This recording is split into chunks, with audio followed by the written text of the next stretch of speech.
Perfect. Okay, we'll call the Finance Committee meeting to order. And the only item on the agenda, school-based behavioral health service agreement. And then we'll adjourn after that. But that's our main topic, and our purpose is just clean up a few things that we had outstanding on the contract. Yeah, if you want, I can share my screen here. Get to this. I think, and I took the feedback from the Board of Ed meeting that night, and then thank you all for emailing me or getting me some sort of feedback. I think I got an email, a paper copy, and a phone call. So I got all your feedback. So I appreciate that. Quite a mix. And the three pieces were around, and I'm just going to scroll through this really fast, just as our overview. So we had the proposed number of days for termination notice. That was one item to talk about.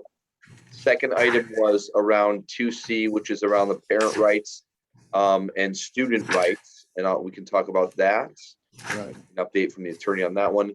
And then I think the last one, and Herb, you have not seen this because I added this into my draft, was around, Herb was asking about, and he gave, the way he gave it to me, was kind of like, okay, individual counseling topics could be these specific areas. And so I kind of took what he did and put it into a different format for the contract. So did I miss, before we jump into any of those, did I miss any of the other topics? Those are the three primary, correct? I believe so. Okay, so let's start with that top one then. The three that we've kind of heard is the 30-day, 60-day, 90-day. And I think the committee is proposing 60 days. I think that's what your feedback was, that we would want that to be 60 days instead of 90. And I'm going to reiterate something before I kind of pass that dialogue to you, is that remember, just like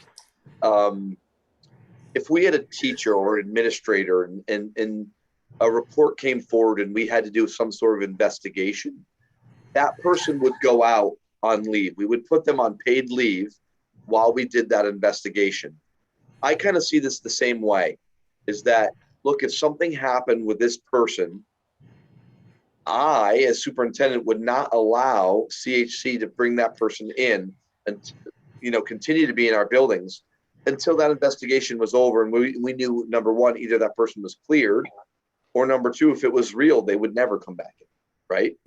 And so the 60, 90 days is really about ending our relationship with CHC, not about necessarily the individual, because the individual, in my opinion, would be, I call them right now and say, you're under investigation, cannot report back to the school until further notice. Does that make sense? Mm-hmm. It makes sense to me, Phil, but where is that expressed in the contract as far as that you have that authority? I believe you should have that authority, but I just don't remember seeing it anywhere in the contract. It's not, and it's not in any contract. It's just been in part of my my authority. It's same thing. It's not in any teacher contract where we can do that. It's just the process. It's one of our pieces of process that we would not allow. If someone was under DCF investigation, during that investigation, that individual would not be allowed to be in our buildings. And we make the determination. So that's the type of thing that this would be under. Okay, so that doesn't need to be added then? I don't think so, no. Could you check? Because it's a little different. I mean, I know that the teachers unions have all sorts of rules and stuff in their contract, and there's a history of how you handle it. Could you just check to make sure something like that doesn't need to be added?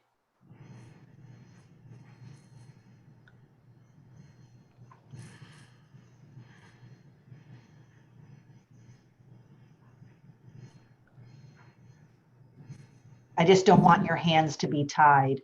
Nope.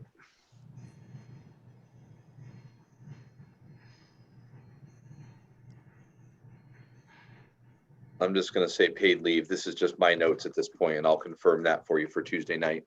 Okay. So are you all in agreement then that this number you want to be is 60 days? I don't really care if it's 60 or 90 days, because the reason you typically have those in contracts is because you have a financial relationship, and it's to protect the group getting paid so that they're not immediately cut off from funding without any notice. But since there's no funding going back and forth, 60 days would be, more than enough time for them to, end any work with us, and find their staff person another position. So I don't feel like 60 days is onerous, but Yeah, not a deal breaker for me either way. yeah, I'm comfortable with the 60 days.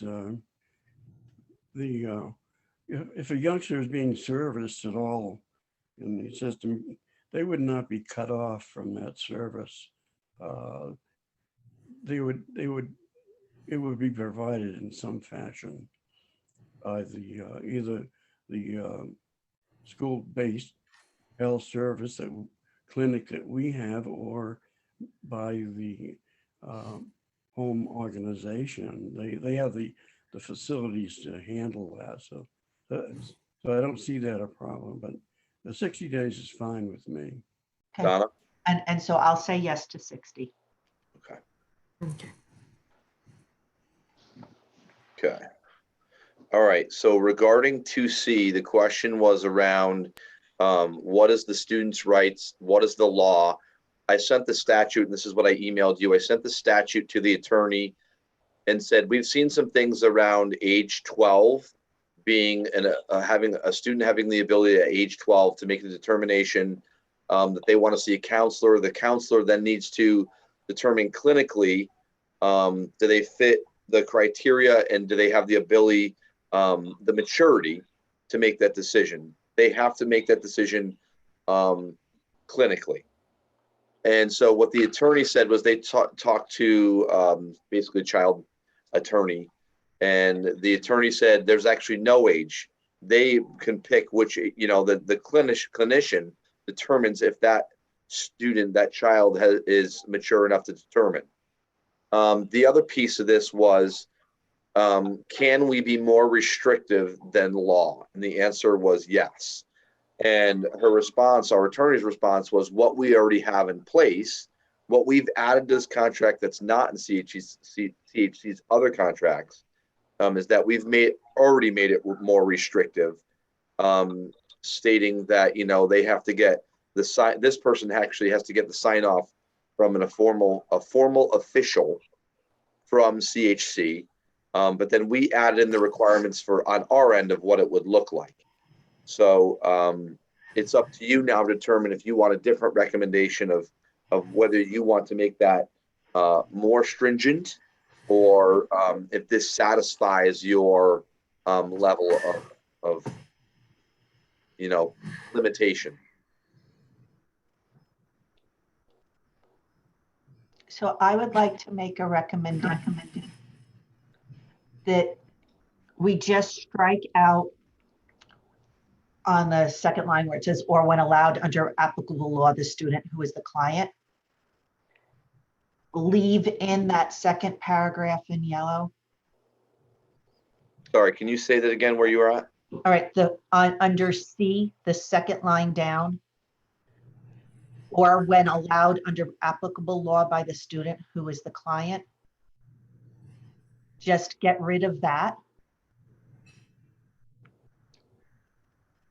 And then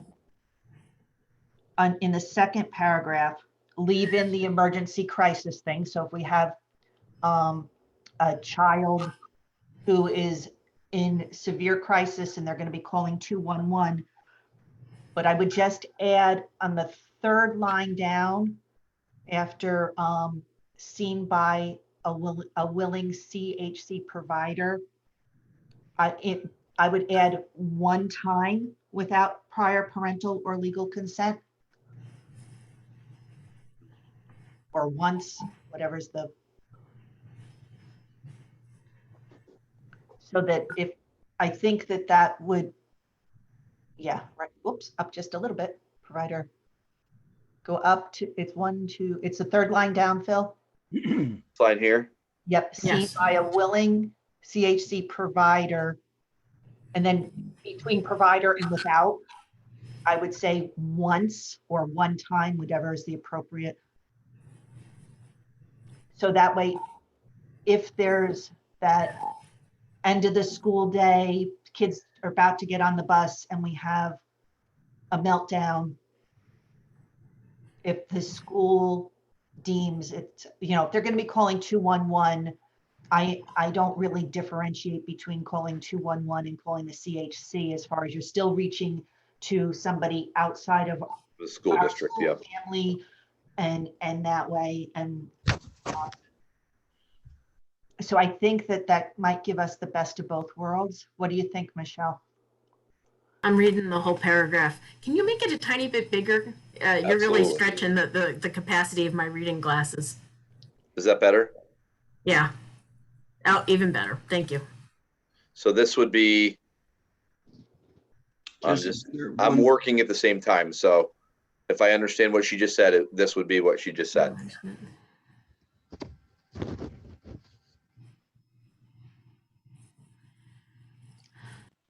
Yeah, that's what I understand, she said.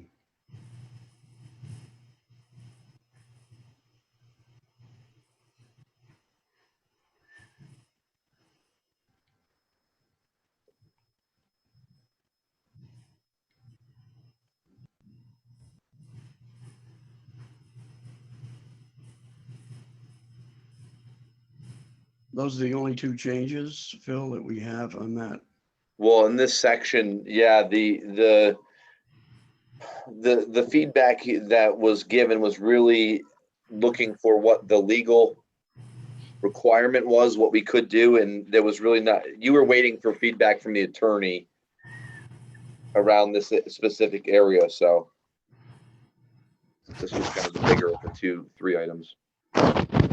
Okay, so clarification on what the attorney wrote back. I understand the no age piece, because that's also true for when you ask the state how old your child can be when you leave them alone. There is no age cutoff. It depends on the capacity of the child. Very correct. What DCF thinks is appropriate or not appropriate. Right. Whether or not they open a case on you. Mhm. So what this is saying is that even if we have a 14-year-old 8th grader who is mature enough to understand what they're asking for support from, is being sexually abused at home but doesn't want anybody about it, and is beside themselves in need of some, but it's not an emergency, that we are not going to allow them to see a counselor with the CHC counselor. We would allow them to see either the school social worker or the school psychologist, but not the CHC provider.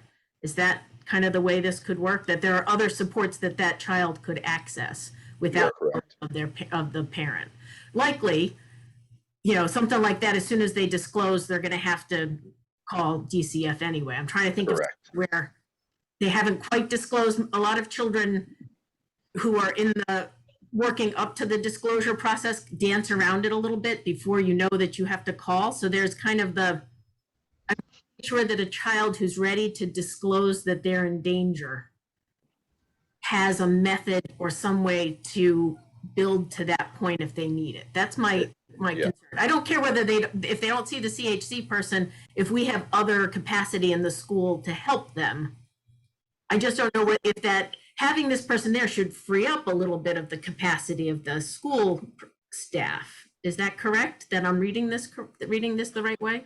So I believe so. The question is, what would happen after? So typically, if there's an abuse case, a student is going to report to a trusted adult.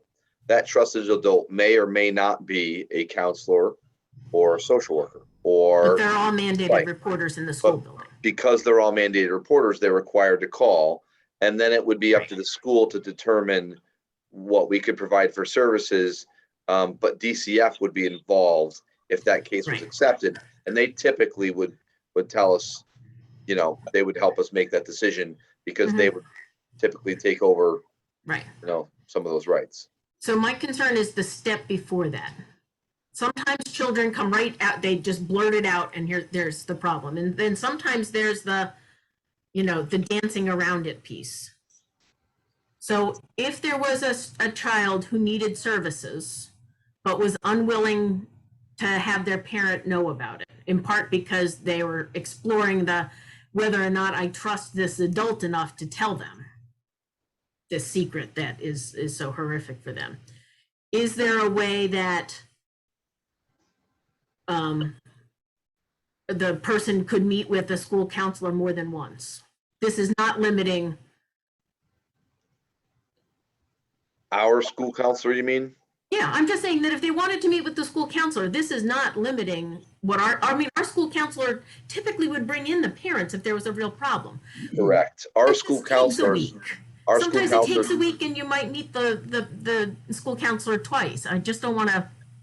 No, our school counselors are bound by the same state law. This is Okay. not, this applies only to CHC. So this won't Right. have a negative impact on any of the services that our school system currently provides our students. This is a totally Right. separate agreement. So Right. if any Right. student is in this situation, the only time, you know, if they run into somebody in the hall and blurt it out, obviously that is, everybody's a required reporter. That if they bump into the CHC person in the hallway and blurt it out, then the CHC person would have to contact the school and DIFUS and the whole. So Right. They're mandated. I don't think anybody's going to fall through the cracks because of this change. Right. As far That's as, just what I was feeling for, is where the cracks might be. So that if this allows for that, And DCF typically drives all of that. They will right. tell I us. mean the step before DCF. Right, but again, there's clinical, the guidelines that you can see someone for, they have to meet that clinical criteria. And that's where our school social workers are gonna sparingly, and again, this is what CHC is saying, the same thing. Mm-hmm. We are sparingly going to see students without parent permission. And it is an extremely rare case that we would do so, and it would typically be because we suspect abuse, and you're trying to get some information. Right. Phil, Okay. would the PPT have a role in this at all? I think in the long term it could, but not necessarily initially, no. Unless they were already identified. But even still, you would have your services in place prior to the PPT. Okay, so if that's the case, then I'm okay with these edits conceptually. I have a language issue, and that's that the first sentence is clear and declarative, and then the second paragraph shows the exception to that. So I think that we need something that says, you know, shall not provide with the exception listed below, or something that makes it clear that they're not in conflict. okay, As separate paragraphs, you just need to link the idea. So if you put at the end, except, I liked how you worded it. with only the exception listed below. Say it again, except. With Yeah. only the exception listed below.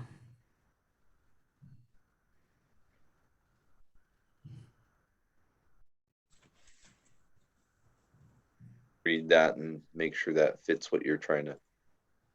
Yeah, because then it links the two paragraphs that otherwise they're in conflict. One says you may and one says you may not. So if Okay. you link the two, then they're not in legal conflict. I'm okay with that. Herb, are you okay with that? Yeah, it seems okay. Okay, I can live with that too. Okay, so I can move on from 2C. Yep. All right, and then the last thing that you had on here was around the group counseling and the descriptions.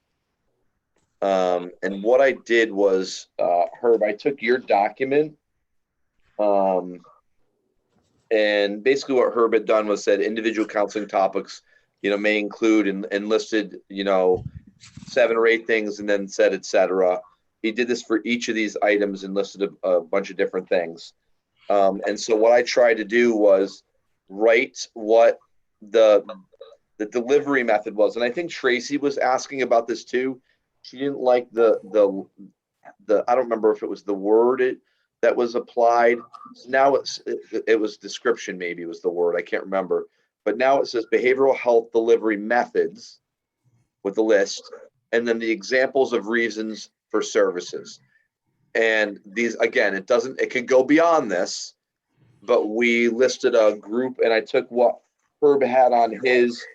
Herb, I may have combined some, I think, and some of them I went to the school social workers website, and pulled off some of their, what I'll say is more medical terms is how they're listed here. So I don't know if this meets what you were looking for or not, but I tried to give you a start on your conversation. Yeah.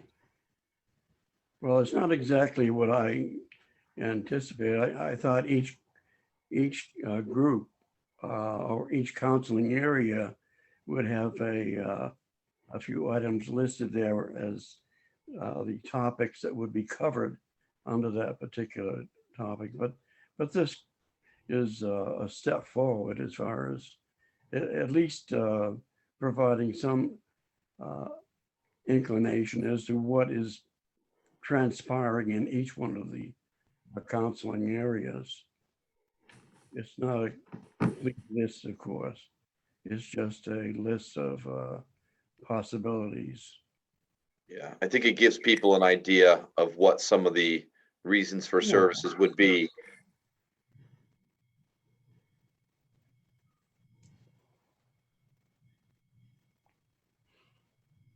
Am I frozen?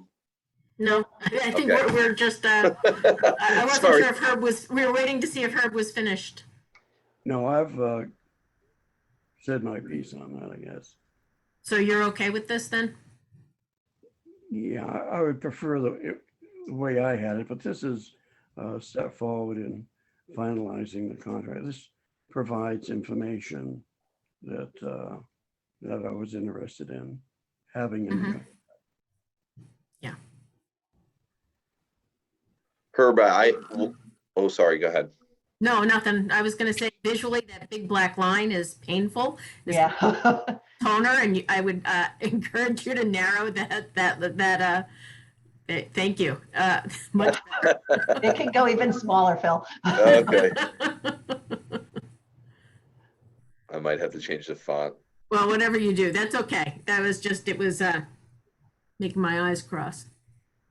I'm okay with this. Right. My only thing Phil, is, did you line up each one of these with one of the groups, like under the group counseling, possibly say anxiety is in that one, family counseling probably, another one, bullying. I think that we have to allow the social worker to make the decision what's in the best interests of the children and not describe to them or limit what they're allowed to set up different type of delivery methods for based on the reason for services. Because in reality, any one of those examples on the right could be used with any of the delivery methods on the left. It's not likely they're going to do all of that. But I think they would want to have all of their tools in the toolbox depending upon the particular children's needs at the time. Yeah, and there are more topics, Michelle, than the ones listed there, of course. Sure, These sure, yeah. just sample topics that could be covered under any one of the 6 headings there. And Herb, Right, that's but- what I was going to ask you was I wasn't sure, because you had the et cetera, I wasn't sure if you were saying, and I don't know if you can see this. Herb, can I show it? If I can get this up to my camera, can I show how you kind of shared it? Are you okay with that? Yeah, it's okay. So like you can see he put like group counseling and some examples there and then et cetera. And so what I was trying to do, I wasn't sure because there was a lot of overlap across, I think. Maybe there wasn't, maybe I was dreaming, Herb, but I wasn't sure what I would get out of, or what the benefit was by, if you're writing et cetera means, and everything else, right? So that's why I was trying to write the list of things to say. And I think the intent is to say, go ahead. The reason I put et cetera in this was not all inclusive under, say, individual counseling. There are other areas that certainly would be covered beyond the list that I provided you with. Right. Those were just a few suggestions as to what would be Yeah. covered under those. So.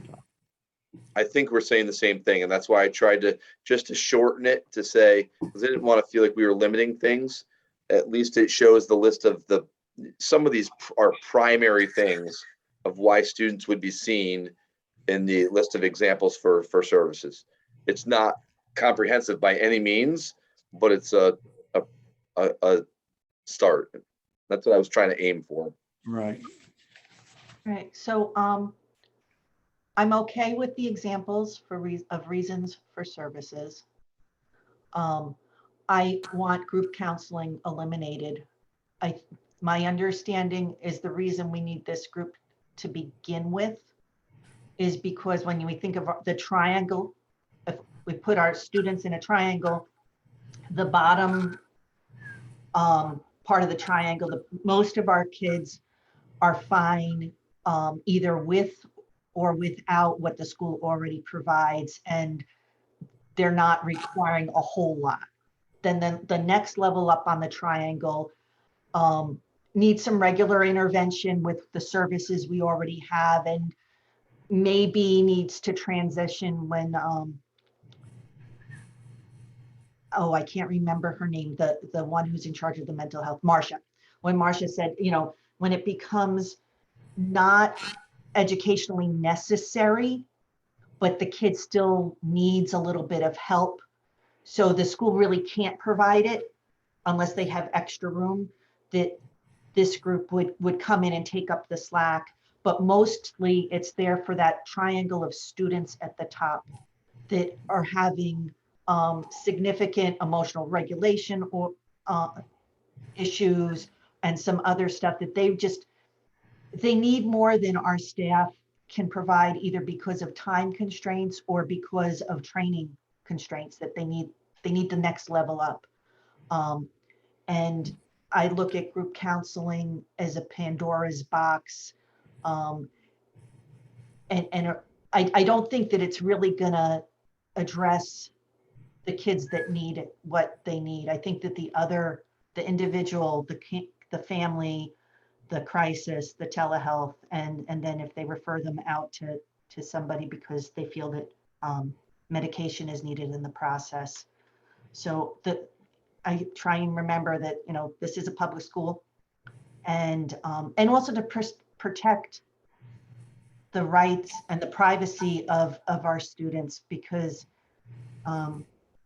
they have to, we are such a small school. Somebody shares something in second grade and everybody's going to know about it, and it's going to carry with them at least until they leave hall school. And I just think it's a way to protect our kids from themselves in an essence. So I'd like to see group counseling removed. Donna, are you particularly concerned about the youngest elementary kids saying something without having the self-awareness of knowing what they're talking about. I don't entirely understand what fits in the Pandora's box. So it's multiple levels. You have the littlest of little lists. You know, I'm making up an age grade because I'm not an expert on this. So say second grade and below, they just don't know how to keep their mouth shut. I will tell you that my daughter came home from school and I called the school and I said, I got a problem. I need more information. One of my kids went to school with a kid whose father was in jail for the worst of reasons. The teacher was beyond shocked that I knew. She and was made sure that she hadn't said anything. And I said, no, your daughter said something, but I'm concerned about the safety of my daughter if this guy shows up at the school. So I know kids don't keep things. And then when you get to the older grades, sixth grade girls are mean as a general group. And I'm sure that I don't know about boys. I don't have any, and I wasn't one, but I'm sure that they have a mean age too. And it just, I think that if they're sharing something, they're going through a difficult time, it shouldn't become public knowledge just because somebody else in the group is on the playground with them or at the lunch table. And so I think at least to start with, that removing that doesn't put a kid who's already going through one of these other difficult times in a situation where they have to be more guarded than maybe they would want to be. You know, they might feel comfortable discussing something or sharing something, but then if they're put in a counseling group, you know, I know the school in the past has had, I think they called it the lunch bunch. So if there were kids that were maybe having trouble with social skills, they'd have lunch together with a teacher and they'd practice the social skills. That's different than being in a counseling situation where they're trying to get to the bottom behind it or work their way through. And so I just, at each grade level, I see concerns with that. And I don't think that, it doesn't sound like that's the real thrust of why they were called in anyway. So I don't think removing it is going to cause undue harm, but it may really protect our kids from themselves and from somebody who's, you know, best friends today and hates your guts tomorrow. So Donna, If you have group counseling, we would have more students out of their classes as a result of that. You have 3 or 4, even 5 students out of classes. I don't know whether that's a good idea. When you have one student out, they out 1 day a week or 2 days a week, but if you have 5 students in a group counseling situation, I think it interferes with the process in the school to have that many out at one time. And if they're all in one class, it would be worse yet. Also in group counseling, some of the topics that they would be covering might be fairly sensitive. As Donna points out, the family problems probably would be something that they would discuss in a group counseling session. And to me, that would be something that we might not want students to know what the problems are in other families in town, because we are a small community and word spreads. Loss of a job in the family, for example, or there are so many things that if they are covered in that particular group, in their group counseling situation, there's a lot of information concerning the youngsters that would be spread around the community and the town. If it was a group counseling of, say, an adult group outside in a city or something like that, that's one thing. But in a school setting, we might reconsider having it on the list there. The other thing I've seen, Michelle, is in group counseling, sometimes, not always, it almost becomes a race to the bottom. For instance, if you have kids that are cutting or, eating disorders and things like that, or drug abuse, it almost becomes more of a drama thing where who has the biggest problem. And some kids do well in group counseling, others it's like a feeding frenzy and they end up worse than what they started with. And so that's another piece of my concern. Let me address that one first then, Donna, that any skilled counselor would use counseling in a group setting mostly for efficiency around things like the lunch bunch for social skills. That anything of any depth would be handled in individual counseling. But for those kids who are kind of just at you described the pyramid, that are just kind of in that moving up to the second tier, need a little bit more help before things get worse. And if we take group counseling out of here, I'm worried that things like the lunch bunch, we couldn't do something like that even for those kids who have less severe problems.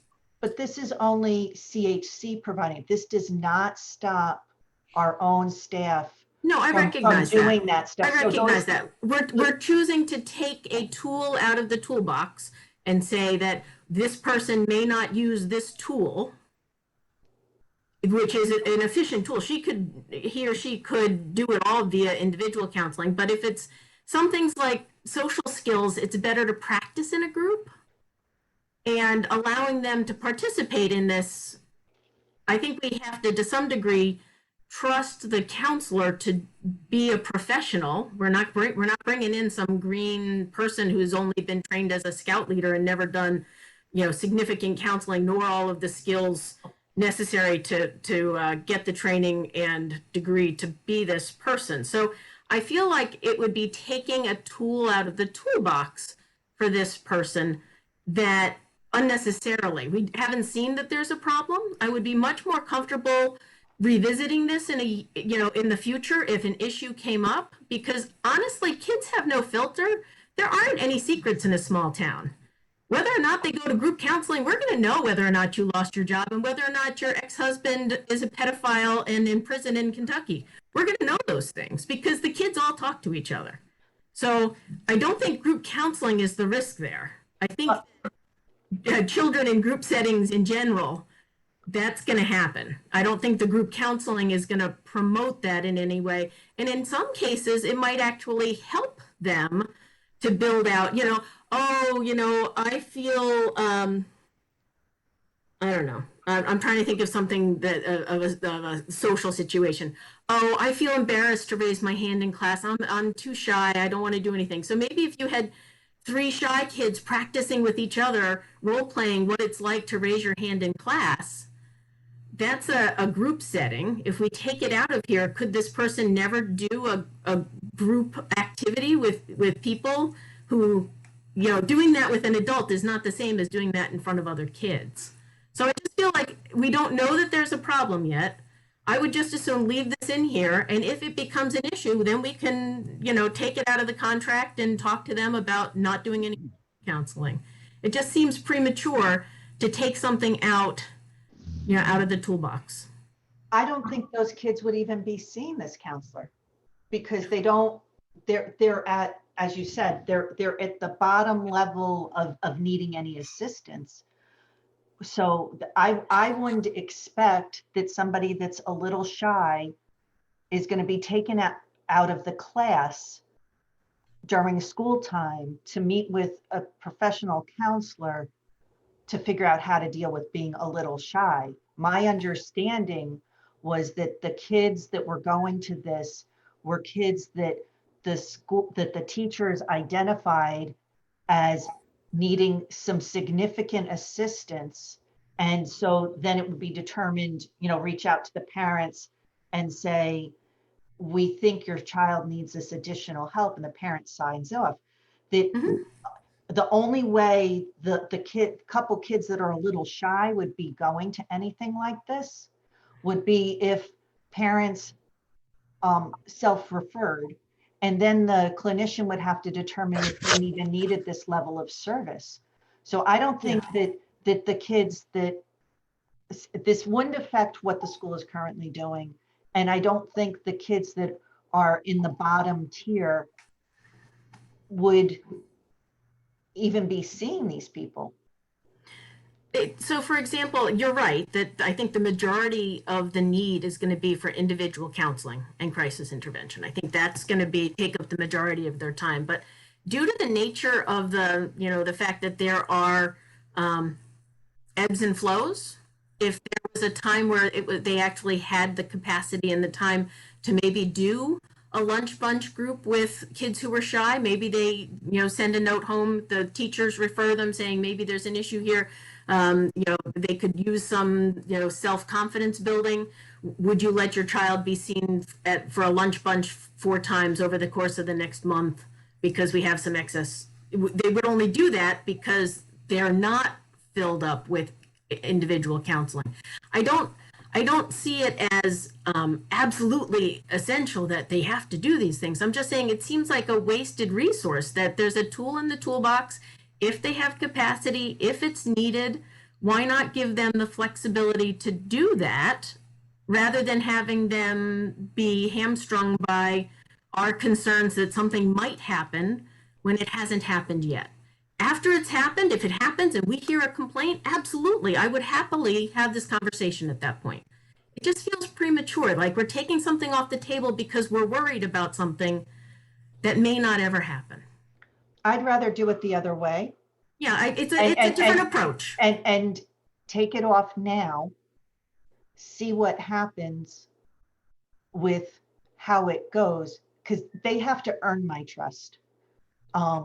And see how it goes and find out if there is a need. There's a great, I would think that what would end up happening is the kids that need the individual counseling that's on the more intense level or would be moved out of the constant services that the school provides, aside from what's required by their IEPs or whatever it is, and that would then free up the people at school to do what I'll call, the soft social skills stuff, that they would have the time and that way, and that would be a little bit better because they know the kids' personalities a little more, and it's exactly that. It's a basically, the lunch bunch kind of thing. Because group counseling, if you're talking about group counseling for addictions and abuse and eating disorders, I don't think that we can say, well, you can do group counseling only on social skills,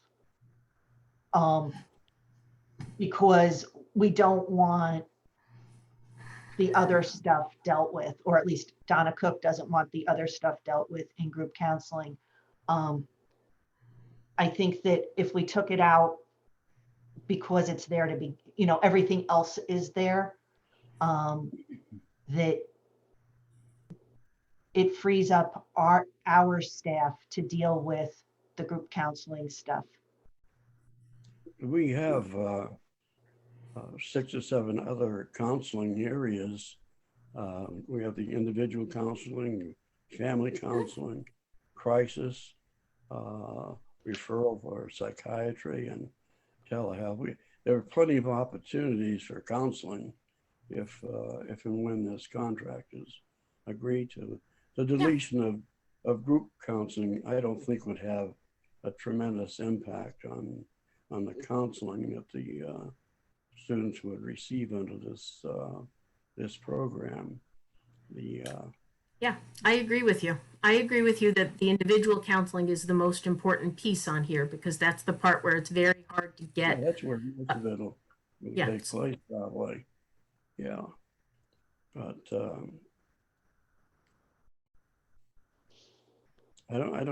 I agree with Donna, right? I don't see the need of putting it in there for a number of reasons that she has mentioned. Uh, and we don't know how large a group would go in there either. It could be 2 people or 5 or 10, you know.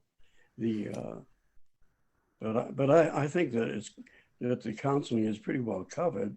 And as you mentioned, Michelle, individual counseling is going to be probably 80% or 70% or whatever. Mhm. Family counseling is not going to be quite as crisis intervention. How often is that going to happen? You know, Yeah. we don't have Yeah. riots in our schools. They're pretty well run. Mhm. So, Yeah, I agree with you. I think that of those delivery methods, that's the least of them. I agree. I don't know how many youngsters we have that require that particular counseling. I mean, we have our special ed programs and social workers and our own psychologists, and we provide some of these services through our own system. So that I can see not having that in there. I don't think it would have a big impact on the services that we would provide under this program.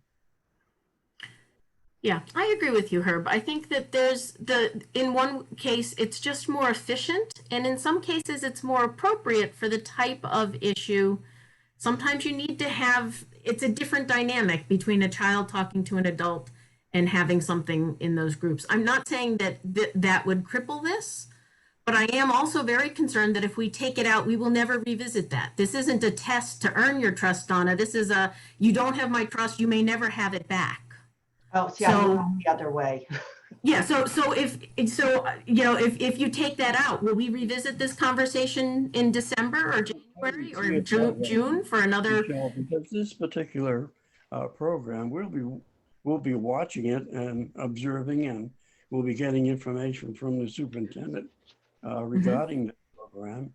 And if in the future there's a need, a real need for something like this, then the superintendent and the counselor can come before the board and argue for it, and we can. I mean, we have plenty of opportunities to modify or change a contract and handle something like that. So I got a big problem from that point of view. I think there's a couple things that I just wanted to add in. So I think there's a couple things that you could do if you consider this. Donna Donna and I talked right after the last board meeting, and I sent CHC some questions about just the percentage of kids that are seen and how many are seen without parent permission, and they're pulling some data for us. I'm hoping they had some of the data, but she didn't have all of it yet. I'm hoping we're going to have all of that data by Tuesday night is what I sent to her, to CHC. But I wonder if they would be able to weigh in on the percentage for us. What percentage of kids are we really talking about? Is 99% individual counseling and, you know, 0.5% is group counseling? That bit might be a piece of data they can collect for us. I'm glad to ask that question for Tuesday night. You won't have that information tonight, but I'm glad to get that information. It may help you. It may help you say, you know what, they really don't use that as a primary, and if they're going to use it, they're going to use it minimally. The second thing is if you are going to take that group counseling out, I would recommend, and I wrote this down before Michelle said it, was that you put a date in, that you say to CHC, you know, we would prefer that group counseling not be in this contract, but we would like to revisit this after 3 months of implementation of this contract as a review. Do we want to consider that? It doesn't mean you would implement it then, but it would give you a target to revisit. And the last thing I was going to comment on is they may push back on that. you may provide this contract to them, and they're going to pass this through their legal terms and their experts as well. And their experts may say, look, group counseling and I'm saying what they may say. They may say group counseling is a really important delivery method that we believe must be part of this contract. I don't know that, but they may say that. So it's kind of a couple comments that, one is about, can we get the percentage? Because I do believe Donna is right, is that the majority of this will be individual, but I'd be curious to know what the group counseling, what percentage is. And two is can we, if you eliminate it, you should provide, in sending this out to CHC, we should say, if we eliminate this, we would like to revisit this on this date or by this date. And then three is that just be prepared, they may push back on it. Group counseling for this nonprofit organization would be important, Phil, from the point of view of finances too. In other words, individual counseling would provide them with funds for individuals, but group counseling would be 4 or 5 students, parents paying through their insurance and so forth. So the money generated by this group counseling, certainly from this nonprofit organization, is probably significant and important to them. But our job isn't to make them financially viable. Our job is to protect our students and get them what they need. I would have a problem. I'm okay with removing it and saying that we would revisit it. I don't think that 3 months is really long enough for them to gather any data at all. I mean, it would be one thing if they were, here for a couple of years and we decided to pull group counseling. Well, that by then they'd already have the data.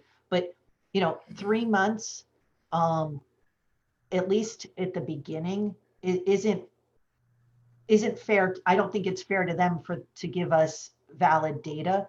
Yeah. That was just an example. I wasn't saying that was the number. I would want them to have, till the end of the school year, what would be 9 months. So reassess it in June. And that way, but the purpose of them coming is to deal with that top triangle and to take some of the burden off of our staff. And I don't see that when you're dealing with extreme cases at the top of the triangle, that group counseling is really going to be the answer.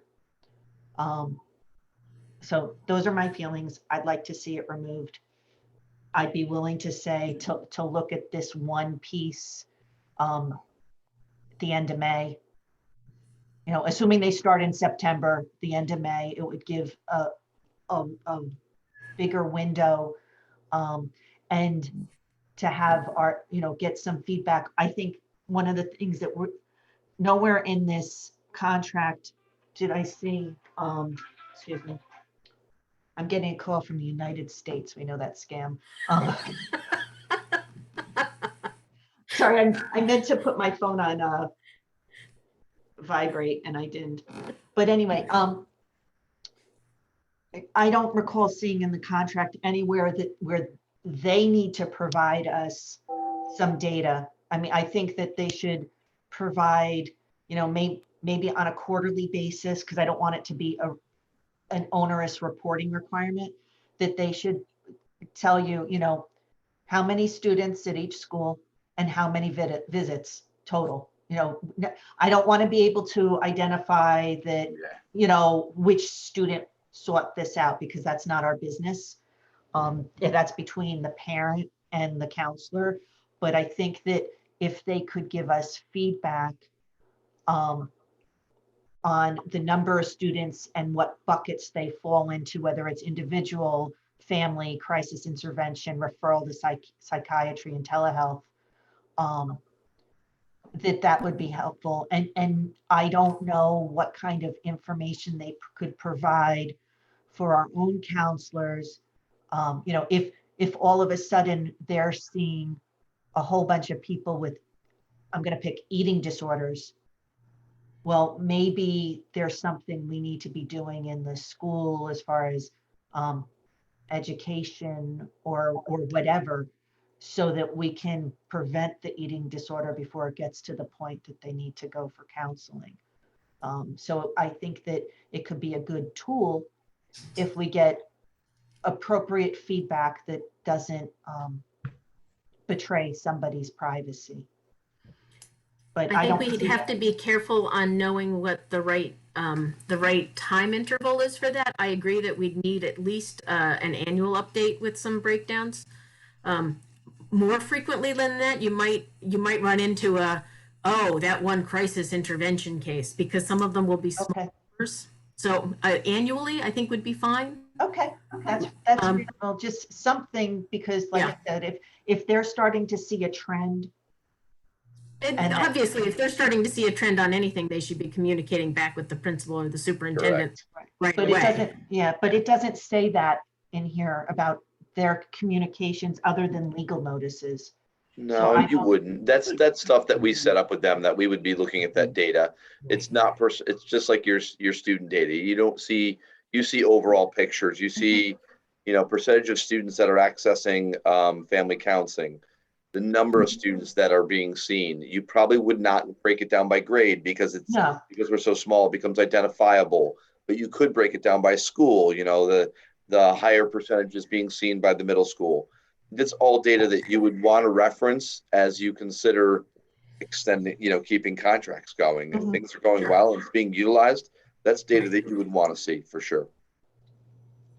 and I also, my concern, you know, like Herb said, their goal is to make money. You know, this is how they're choosing to do it. And I just don't want our children to be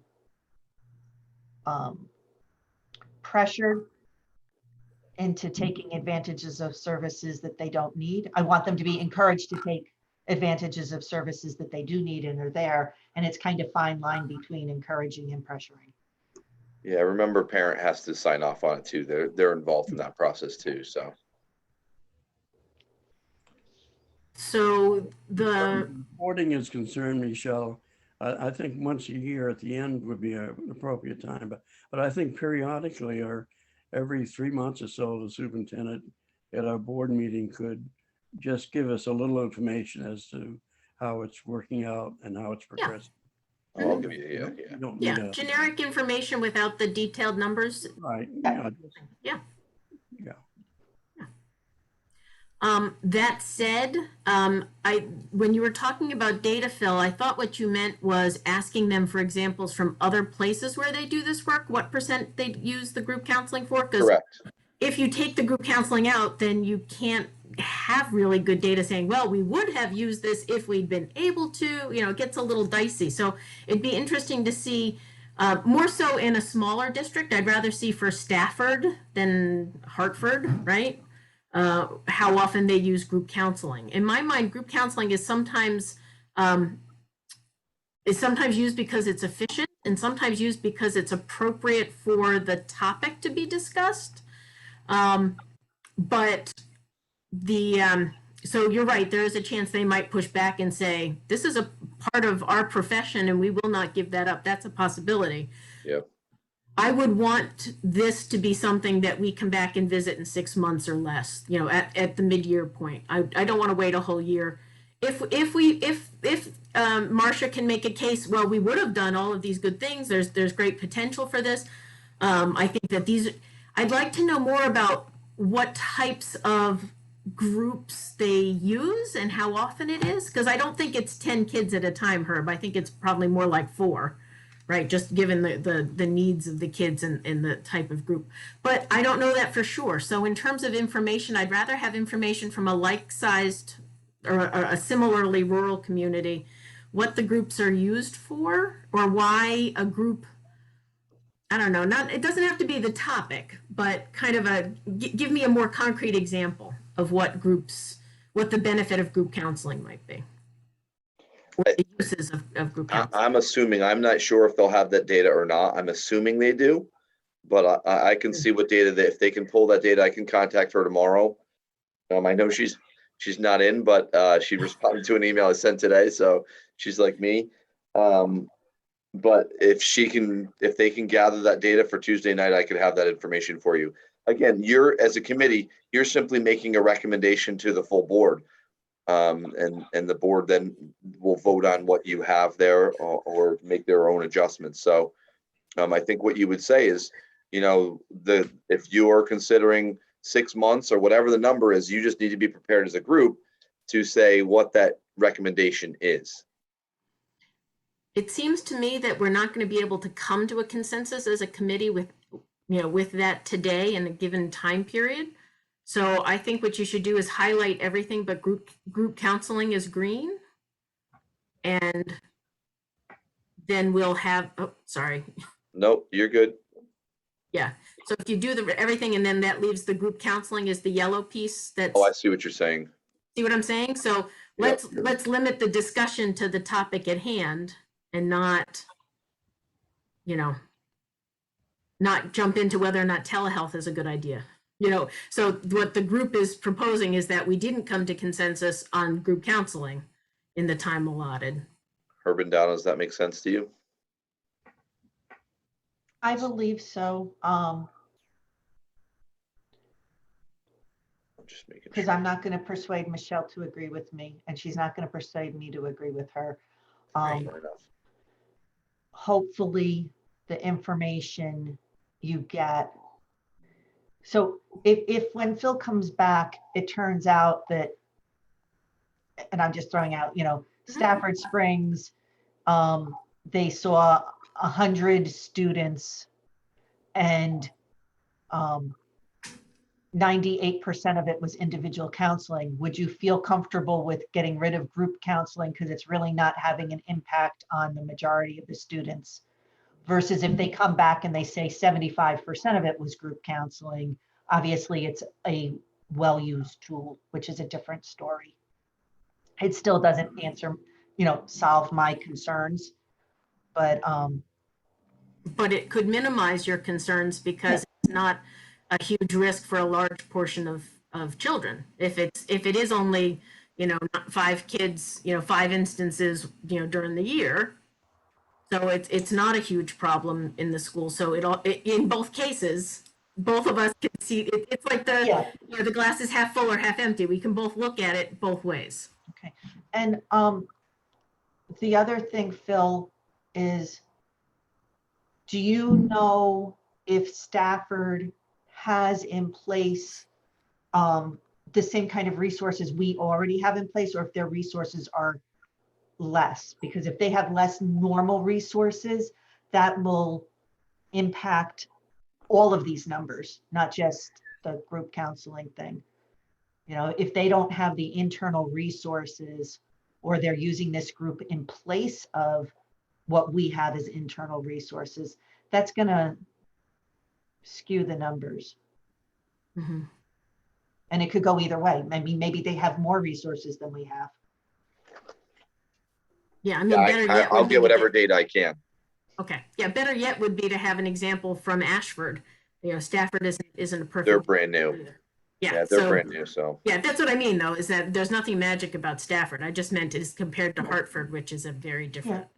No, it makes sense because it's, at least my perception is it's a similar size community, and I could be totally wrong, but I don't disagree with you picking them. Mm-hmm. I'll see what they have, if they can pull that data by site and, tease it out to that information. I'll see what they can give me. Okay. Okay. So then you can make all the changes except for that one, and you're gonna look into, there was one little thing you were gonna look into. Further up. I think. So we have the 60 days is the proposal. Okay, This will all be in green here, and what's crossed out will show that. Mm-hmm. And then we have the I'm just scrolling down. Sorry, I'm getting Well, there. This Why was don't you just get? this why was don't you- old. Okay. That's Yep. that you already agreed to that. That was just so it would go to me. And then this would be the last thing with group counseling would be the one question. But if you scroll back up. Whoops. Okay, To keep what? going. Start at the top and go down because I've kind of lost my place. I'm sorry. Right there. All right. So if you go in and change the word 90 and the number 90 to the word 60 and the number 60, Yep. then that'll fix that'll be to what the three of us have agreed on. Correct. So you want to, I will. I'll change all that. okay. And Yeah. then you're just gonna confirm, I don't know whether you have to add that investigation part in or how that has to, be worked into it. That's the other. I will ask them. I'm going to ask CHC too, because I'm sure they have their requirement that if anyone is put on,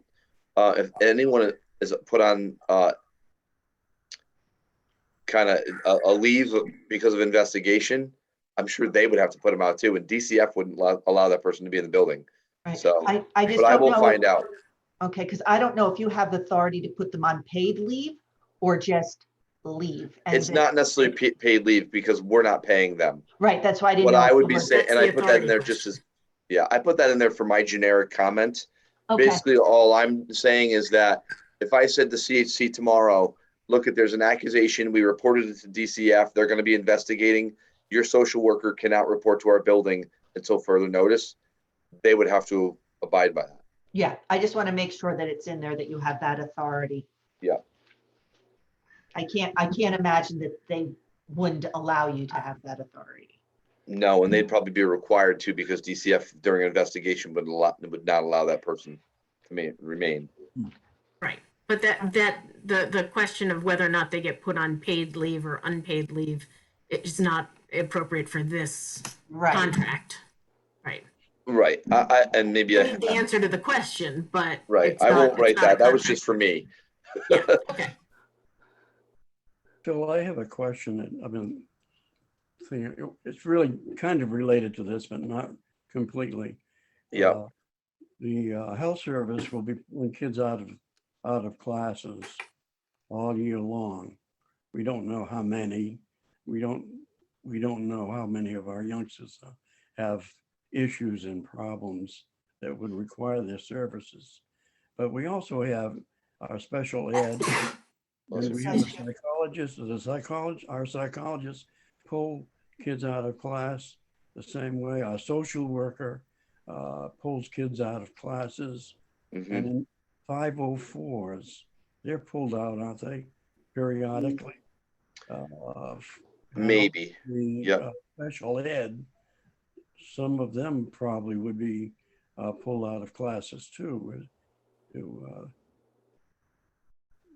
That concerns me and kind of throws a little red flag up. And how many youngsters are being pulled out of classes because a staff member who's trying to cover math, for example, and has kids pulled out of their classes after they've prepared a great lesson.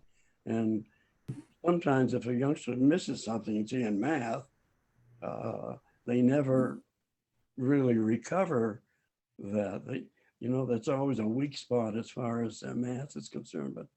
But how many youngsters, do we have any idea of how many youngsters are going to be serviced this way? I do not, and I don't have the data at my fingertips about the number of students that our social workers are seeing. I think it's pretty high compared to our population, and it's hard to tell, obviously, because of COVID. But typically, the way we pull students is that, it might be a one-on-one lunch with the social worker. It could be that they typically try and rotate, so they're not always pulling from a math class. There's not a set time where it's like, hey, I'm going to pull you from math class every single day for the next month. It doesn't happen that way. They schedule it so that they try and pull them from different times of the day, so they're not always missing the same class. And the teacher is actually still required to make sure that they catch that student up. And so they might do small group activities where they keep a student twice to make sure that they, get the skill that they needed to work on. And then the kind of the last piece of that is like our catch, our net, is that we have tutoring to offer students too. If a student is struggling and we see a student is at the highest level in need of support and they're getting intervention in school, then we could also offer tutoring after school hours as well. Bill, is it kind of related to what Herb just said? Is there a maximum number of hours or minutes, I don't know how they would do it, that a child can be pulled from a regular class in a week or in a month or whatever it is, just so that I don't want a kid not to get the help they need, but there comes a time where it crosses over what's reasonable.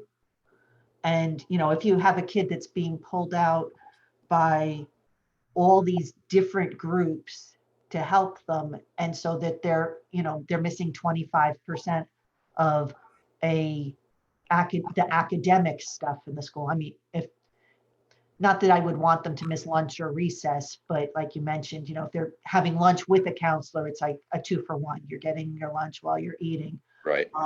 So that doesn't have the same negative impact on their academics or any impact on their academics as compared to, say, Herb's example of them being pulled out of a math class. So do we have any kind of framework or limits, or is there ever a time where somebody's like, this is just becoming too much? When you see too much, it's usually connected to a student identified with special education needs, and 211 has been called numerous times. There may be some out of school suspensions if it's dangerous and hurting people. And typically those are the things that land in outplacements. But we always have to remember that, we have experts in our buildings and they're masters at scheduling and talking with parents and making sure students are pulled from the right areas. It's not always this. Sometimes we're pulling students from Spanish because it's just the parent says, look at it's the best time. I'm okay if they miss it. They're not going to take Spanish in high school. They make that decision. A parent is involved in that process. And we have to respect that, but it takes a lot of people on, hands on deck. And that's why it's like, there's a student assistance team at the middle school. They talk about all these things. Where's the student going to be pulled from? If it's special education related, typically it's dictated in their IEP, their plan. Mm-hmm. And so we have the balance and try and figure out where that's, coming from. But, there might be a week that Herb is in crisis and Herb is seeing the counselor for an hour a day, every day of the week. And then things settle. And then Herb goes back to twice a week. And then next thing you know, Herb's once a week. We're responding to need as it comes up. And as the need increases, you're responding a greater intervention. As the need decreases, so is the intervention. Okay, thank you. You're welcome. So I think those 3 items, and what I'll do is I'll clean this up so this is all green so that's clear, and that this stands out, that we added this one time, that this cross out is there. I'll make that clear. I'll change the 60, and then I'll try and get some of those questions answered by CHC. I will talk to them tomorrow and see what more information we can have. If I get the information, the data ahead of time, I'll just send it to the entire board so you can review it prior to the meeting. So you'll email a copy of the contract to everyone? Yeah, I can email once I update this, what your changes are at this point. What I'm going to do is I'm going to do 2 things. I'll send it to the board tomorrow, but I'm also going to send it to CHC so they can have a glance at it prior to your discussion on Tuesday night. She sends it right to their legal team. They may come back and say, hey, 90 days is what, we are going to stick to. We will, at least we would know that, I hope, by Tuesday night. But because we're asking for minimal changes, and really, this has already been agreed upon, except for the minor things that you just added to it. And then I think the majority of your changes down here are minimal as well, minus what they're going to say about group counseling. Well, maybe we'll have some more information on that. All right. Yeah, that sounds good, Phil. Okay. Well, thank you all for your feedback and your time. I appreciate it. And I'll get this out to you tomorrow and to the entire board, and we'll see what CHC has to say and get some more data, and we'll talk again on Tuesday night. Okay, we're getting closer and closer to this, finalizing this contract, I guess. We are. And we'll wrap it up soon. Yep. Very Right. good. Thank you, Phil. You got Thank it. you very much. Thank you, Okay. Michelle. Have a Ron? good night, night. everybody. You got to make a motion to adjourn. Oh, I I move make that a- we adjourn. I second it. Okay. 5:15. All right. All those in favor, raise your hand, please. Aye. All right. I'll take care. Bye-bye. See you later. Good night.